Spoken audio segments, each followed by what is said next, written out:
9 миллион аҳолӣ боша, гирем 30% ҳами муҳоҷире дар ҳами Россия. Агар ҳамиёро дастгирӣ нак, оянда Тоҷикистона ки пеш мебарад?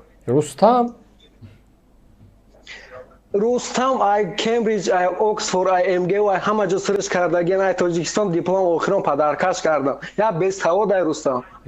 дар парлумони кишвар нафари деюм шудай бародар.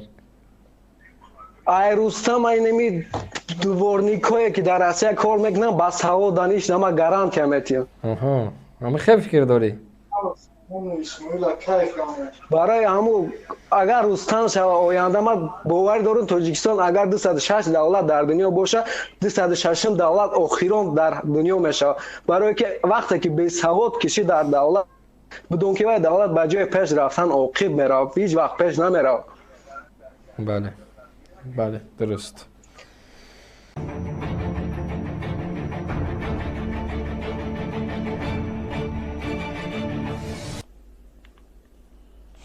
ояндаи моро чӣ интизор аст? шаҳрдори Душанбе, раиси маҷлиси олӣ, дуюмин нафар дар кишвар. агар ин Раҳмонов мурд, автоматӣ ин нафар роҳбар аст.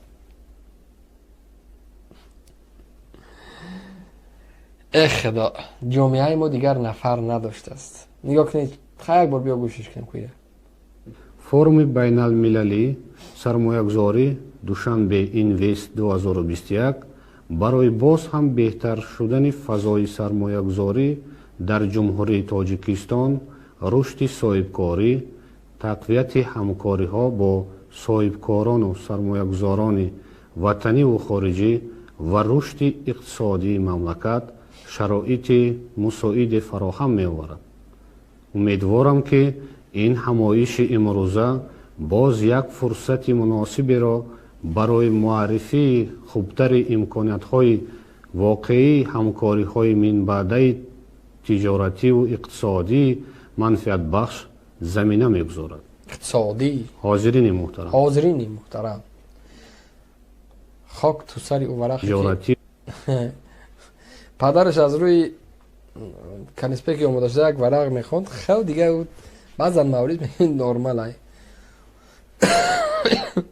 барои ӯ монитор мондагӣ ҳастан аз пеш, барои роҳбари оянда шоҳзода. охе худое, охе худое, вой, вой доди ин миллат, вой дод, вой дод. инамин роҳбар аст, инамин роҳбар аст. охе баъд мегӯянд ки шумо чие ки даъво мекунед? охе нахо як нафар аз ми беҳтар набоша ки охир роҳбари кишвар боша. она худ дар ҷомеа як нафари дига набоша. о ин ҳами даъвои роҳбарӣ дора, хати дуруста хонда наметона.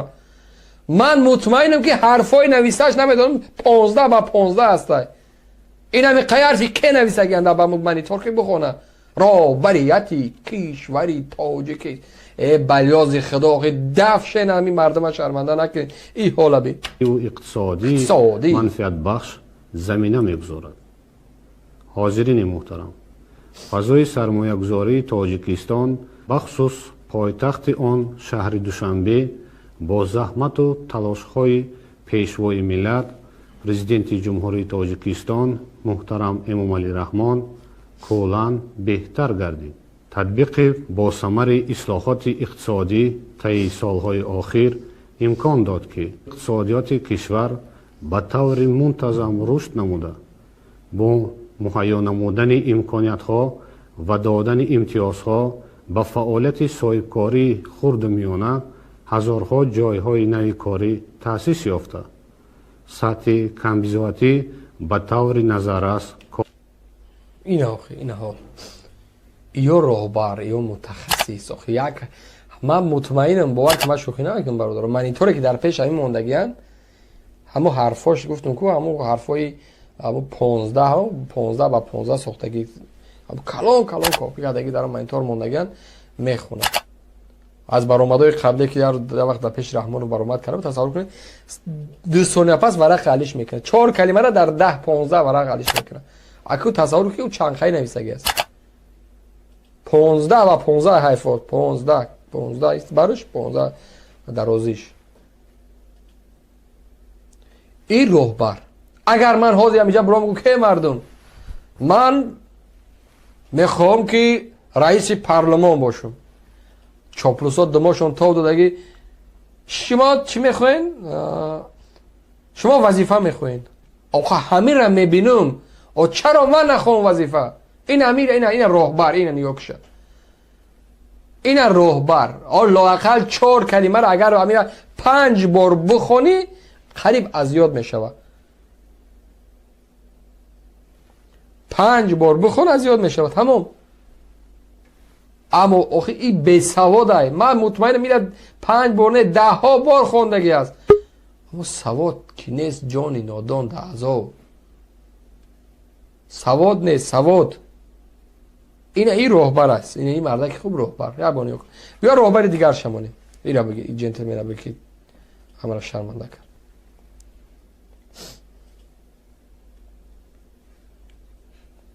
الهی دیونه شوی بیا Обстановка на таджикско-афганской государственной границе достаточно сложная. Таджикистан после исламской Пакистан занимает... خیلی یک خیتویی که میبید چند سوپاس روسی را یاد میگیره کو اینه یکی دیگه شما اینه آن من بگم من رئیس کمیته دولتی امنیت میشم شما وظیفه میخواید او کنه نه وظیفه میخوایم حالی اینه میارم میبینم یک خیتویی که میره در بازار لبنان چند دستکلات کار میکنه روسی را یاد میگیره این همین اینه نگاه کن این راهبر این متخصص Второе место по протяженности государственной границы. 1425 километров. Особенно за последние 2 месяца мы чувствуем натиск лиц, которые хотят перебраться из Афганистана в Таджикистан. Количество беженцев превышает уже более 15 тысяч человек. Каждый день 500-600 человек хотят, чтобы пресекать государственную границу. Мы чувствуем усиление попытки контрабанды наркотических веществ, оружия, боеприпасов. Поэтому Таджикистан реально занимает такое положение, которое режим 24 часа надо быть наготове и работать день и ночь. Мы считаем, что сложившаяся ситуация в Афганистане не только имеет реальную угрозу для безопасности Таджикистана, стран Центральной Азии. Я думаю, что для всего постсоветского союза, особенно с регионом с мусульманским населением, чувство конкретнее стремление дестабилизировать ситуацию, использовать исламскую религию как основу, как идеологическую основу дестабилизировать ситуацию в нашем регионе. Мы сегодня эти детали очень подробно. На самом деле серьезно гаузайся. خیالش که اگه از گوشش دوره ملت شرمنده کردیم و خدا قسم مادری همین ملت باید از همون تاجیکستان بخیزه برای که همین خیلی یک فرزندای بیناموز راه برن باید همین من نمیفهمدم دیگر تاجیک دیگر نزاید کسی را بعد از سالی همین سالی 90 است دیگر ما هیچ کسی نزاید است در داخل تاجیکستان دیگر افراد نیست در داخل تاجیکستان دیگر شخصیت نیست که آخی احوال اینا را ببینین حال اینا را ببینین ایش از او بعد اوش از این بعد بیک صبور و فوش رئیس آخو با خدا نوریدین سعیدوف وای خدا هیچ یک وزیری درست نیست که من بگم ماشاءالله بعد از 30 سالی راهبری رحمانوف یک کادر متخصص تعیین کرده است او ایربی اهنی آخری بخندی میگیده Подробно обсудили. Наметили конкретные планы. Мы отметили, что взаимодействие между спецслужб Республики Таджикистан, между Российской Федерацией, всех стран Центральной Азии, Закавказья на высоком уровне находится. Но сложившаяся ситуация требует консолидации наших сил, обеспечения более надежной охране государственной границы и физическом отношении, и усиление оперативной работы по всем направлениям для... بیاک مشکل بخدا شرم با آبروی برنامه رفت کرد یا خارجی نظر کنه به حال میخنه میگه کی اسپکتاکل موندگی در این برنامه چی موندگی آبروی همین ملت پس کردین آخه او رستمش از گرینی او رستم نمی خدر مدرات دپش موندگی منیتار موندگی شهر دوشنبه استقلال تاجیکستان جناب عالی پیشرفت و جای کار نفوذ عالی سر تا ادمر به خدا قسم آخر ای وای بعضا مورد میگم بس که صداشه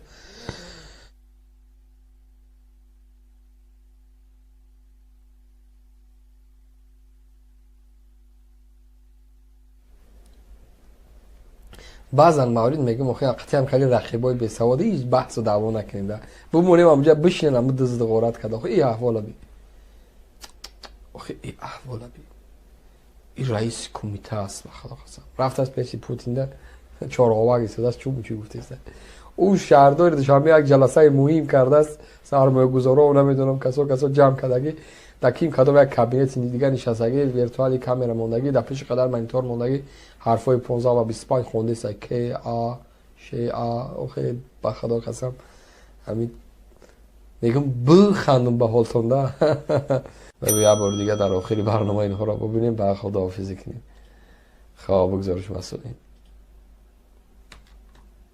صداش بلند کنیم فورم بین المللی چشمو شب ببینید چه بزرگی چشمو شب ببینید تا کسی که میزنه پیون میشه کام تری است نیا که دوشنبه اینوست 2021 برای باز هم بهتر شدن فضای سرمایه‌گذاری در جمهوری تاجیکستان رشد صاحبکاری تقویت همکاری‌ها با صاحبکاران و سرمایه‌گذاران وطنی و خارجی و رشد اقتصادی مملکت شرایط مساعد فراهم می‌آورد.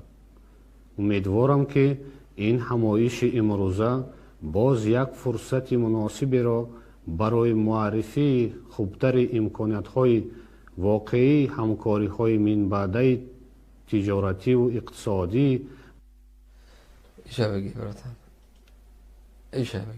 ایشه بگی یعنی گرنی بچه مونی خیلی گوش کنی Обстановка на таджикско-афганской государственной границе достаточно сложная. Таджикистан после исламской Пакистан занимает второе место по протяженности государственной границы. 1425 километров. Особенно за последние 2 месяца мы чувствуем натиск лиц, которые хотят перебраться из Афганистана в Таджикистан.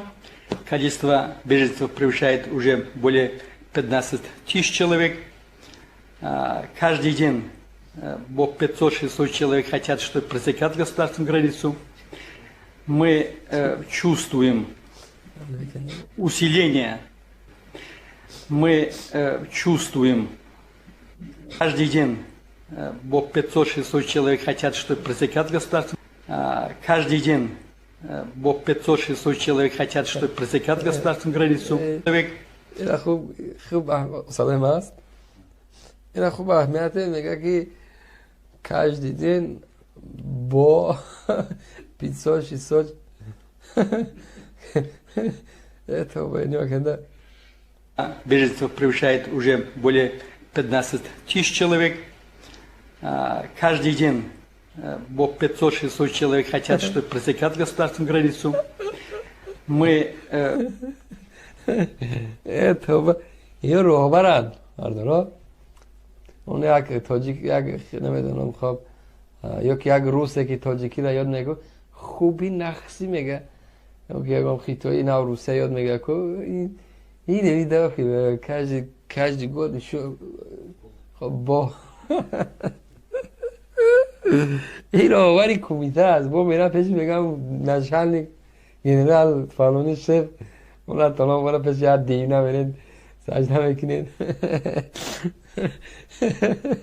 خدا دایی عمرم تریشان یا متخصص هره مردم یا روبران یک اداره کلان کپ کلان یا پارلمانی کپ کلان ده رئیس هنیو بفهمین مردم چی فکر داره مردم همه خیلی بگردیم هم میورد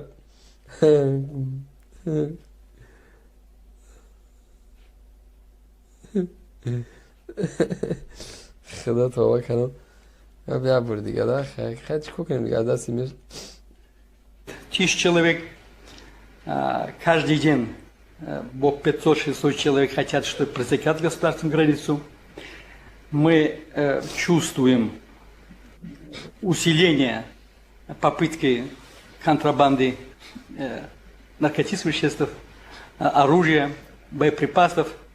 Поэтому Таджикистан реально занимает такое положение, который режим 24 часа надо быть наготове и работать день и ночь. Мы считаем, что برا جون تصدقه که خدا نگهبانت که خدا شرمنده هم کردیم هم آبرویی داشتیم هم آبرومون آبروی درم زمین زده کجنیم با پیتزا 600 человек пресекать границу и так далее گفتید به یک صبر короче حضرت و دلامی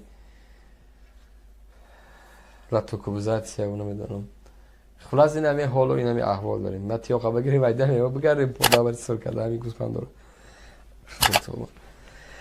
خیلی دوستان عزیز تشکر و سپاس به تمامی برادران به تمامی عزیزان تمامی کسانی که در هفته برنامه با ما بودین برنامه صدای مردم رو به دیگر رسانه ها روان کردین امیدوار هستم که اون زحمت هایی که ما و شما اینجا میکشیم یک روز شود که حوصله خودش پیدا بکند و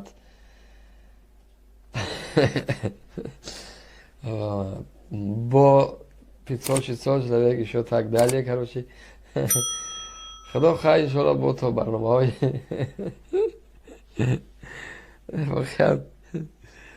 خیلی خسته کننده هم هست و خیلی خنده‌آور هم هست بعد از مورد که چون این احوال خطی ما دولت داری میکنیم